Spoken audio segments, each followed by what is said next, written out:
Welcome to another edition of Put a Word on It, brought to you by Southwestern Investment Group. We thank them so much for all of their participation and support.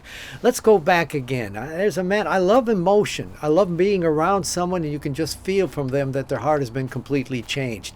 So this is a reflection that we have for you with John Hodge. John was raised without a father. He went through so many things in his life, and you'll see through the interview how he just completely pours himself out and how his whole life was changed. It's wonderful to go back. He's inspired me all over again just by listening to the interview, and I hope he does it for you as well. Here's John Hodge. Welcome to Put a Word on It, a podcast presented by Men of Valor. In each episode, we're going to talk with a different man, but each one with a unique journey from brokenness to freedom.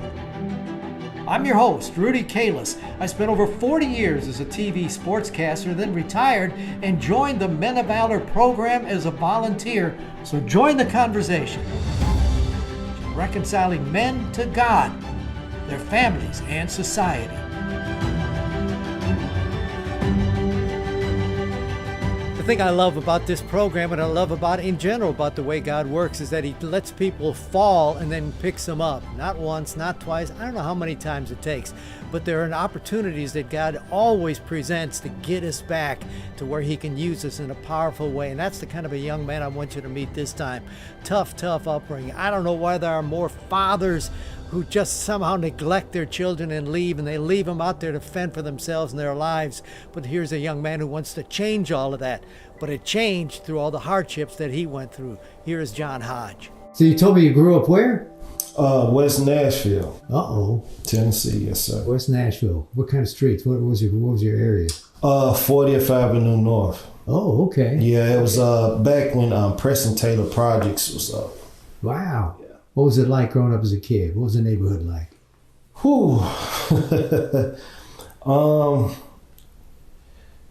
Preston Taylor, I believe it's no secret. There was a lot of drug use, drug trafficking. The kids that I hung out with, that I gravitated to, were boys that was like me. We come from fatherless homes. Our moms were single parents. And so we pretty much, made each other family. We called each other brothers. And so we did everything together. When we played basketball, we was all on the same team. If it was football, hey, we already got our team. And so, coming up, I was very athletic, but also we was also poor because our moms, each one of my friends, we had siblings, brothers and sisters. So our moms struggled to make ends meet and provide from us. And that's how a life of crime got our attention. Where are the men in this world? And they don't realize the impact it is on a young man when they don't have a man to guide them. So how did you get in trouble? Well, one of my friends selling drugs, when we wasn't on a basketball court or in school, he was on the street corners of 40th Avenue making money. And so me and the rest of my crew, we got curious, like, man, you always managed to have the latest pair of Jordans, nice clothing, jewelry. And it went from that to him driving a car to school. We still catching the school bus. And so I was like, man, how are you doing this? And so he told us, look, this is how I get my money. I sell crack cocaine. And so it was no hesitation. Like, to us, that was an opportunity that nobody else presented us. It wasn't a positive opportunity, but it was an opportunity to bring in some money where we didn't have to struggle, or our moms more or less didn't have to struggle to provide for us, because now we have an opportunity to get it ourselves. It's funny to see that, but you don't realize, or do you even think about the fact that it's a dead-end street? Eventually, you're going to have to pay the man out of that, right? Right. What happened? Right. So not having any really church structure, as far the most I heard about God was he was the man upstairs. That's how my mom referred to him. And my friends, their moms weren't taking them to church. Our moral compass was whatever we felt was right. So even though we knew there could be prison time, that was a chance that I was willing to take. We was too young to get jobs. You know, we talking, I'm 12, 13 years old. But you got caught. Yeah. What kind of time? What you get caught for? How much time did you have to do? I ended up getting caught with like I had 6 counts of auto theft.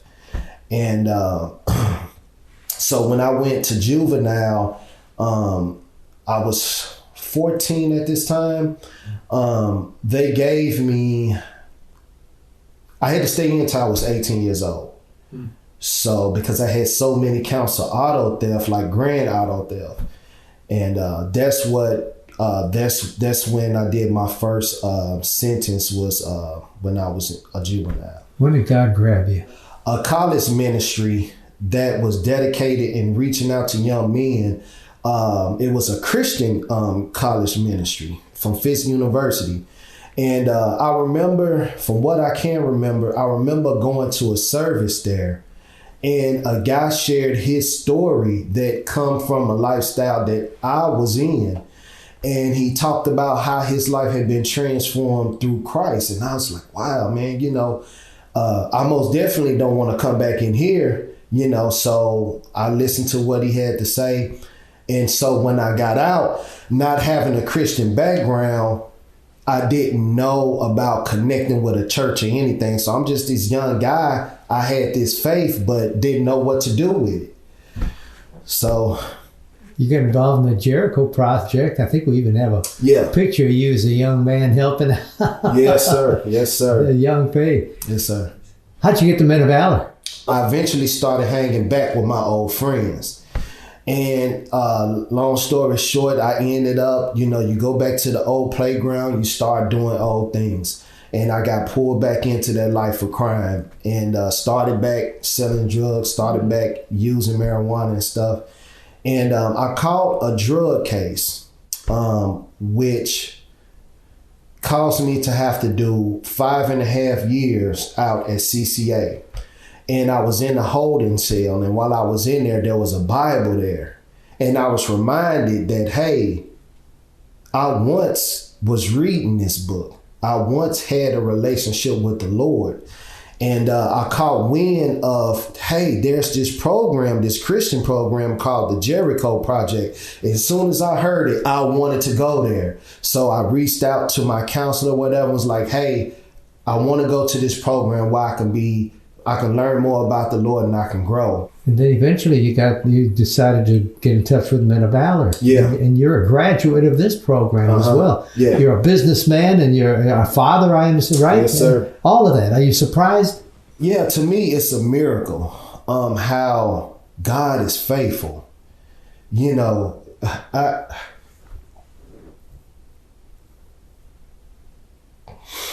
didn't have a consistent relationship with the Lord. So many failures and life beat me down.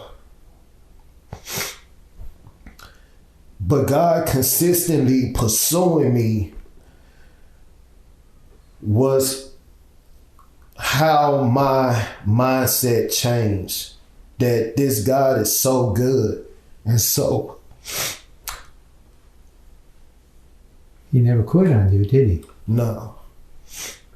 You know, the name of our program is Put a Word on It. Yeah. That may be hard to do, but is there a word that comes to your mind? It's gratitude. Because God has done more than what I deserve through his son. And I will forever have a lifetime of gratitude towards the Lord, because I know that, yeah, I'm starting a business. Yeah, I'm a father, but I take no credit for that. It's Christ, the work that he does through my life. I give him all the credit for it, because any second or minute that I don't, I know that in my flesh, it's nothing but darkness and the disaster. But in him is love, joy, and peace and a sound mind. Well, let me tell you something. You're a man of God. Yes, sir. Thank you, John. Yes, sir. Thank you. Or let me put a word on it. Part of that is tears on my part, just to see the emotion is so powerful in that young man, and gratitude is his word. I have to think about that myself. Gratitude, you just have to realize the things that God has been faithful all our lives to carry us through. And look at John, the little bow tie has a variety of them. He's the businessman, he's a father. He's going to change this life that didn't have a father in his life because he wants to be a man of God. Gratitude. That's wonderful. Thanks for joining us for another edition of Put a Word On It.